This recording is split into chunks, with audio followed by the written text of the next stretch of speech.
نننې زمونږ سبق سورة البقرہ دریم سفارہ آیت نمبر 256 خوانوالی تر 258 آیات پورے 258 آیات پورے.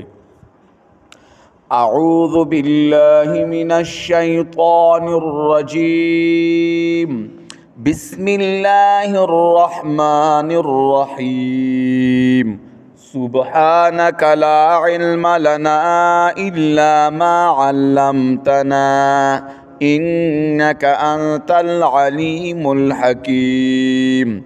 لا إكراه في الدين نشت زور پا قبلولو د دین کے قد تبین الرشد من الغی تحقیق سراخ کا رشویدانی غلار د کگی لارنا.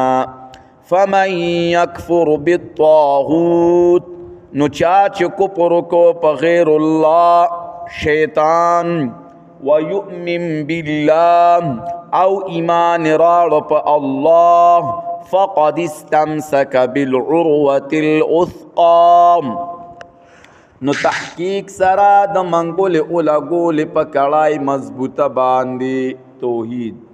لن فصام لها نشت جدا کے دل اغیلا واللہ سمیع علیم او اللہ اوریدن کے پوہ دے. اللہ ولی الذین آمنوا اللہ دوست داغ کسانو دے چی ایمان راوڑے دے. یخرجهم من الظلمات الى النور راو باسی دی لرا د تیارو د بخلنا الى النور رنا د انفاق تا انفاق خرچ کول پلار د اللہ کے. والذین کفروا اولیاؤهم الطاغوت او آغا کسان چی کفر کڑے دے دوستان د دی دی سرکش خلق شیطانان. یخرجونهم من النور الى الظلمات راو باسی دی لرا درنا د انفاق نتریو تیارو د کفر او شرکتا. اولئک اصحاب النار دا کسان دوزخیان دی هم فیها خالدون دی بپدے کے ہمیشوی.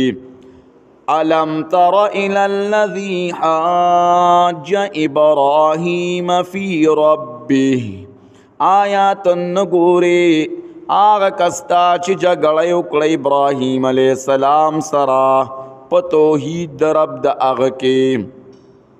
ان آتاہ اللہ الملک دا دی وجی چورکڑی وادتا اللہ بادشاہی. اذ قال ابراہیم ربی الذی یحیی ویمیت کلچ اویل ابراہیم علیہ السلام رب زما آغازات تے چی جواندی کول او مڑکول کئی.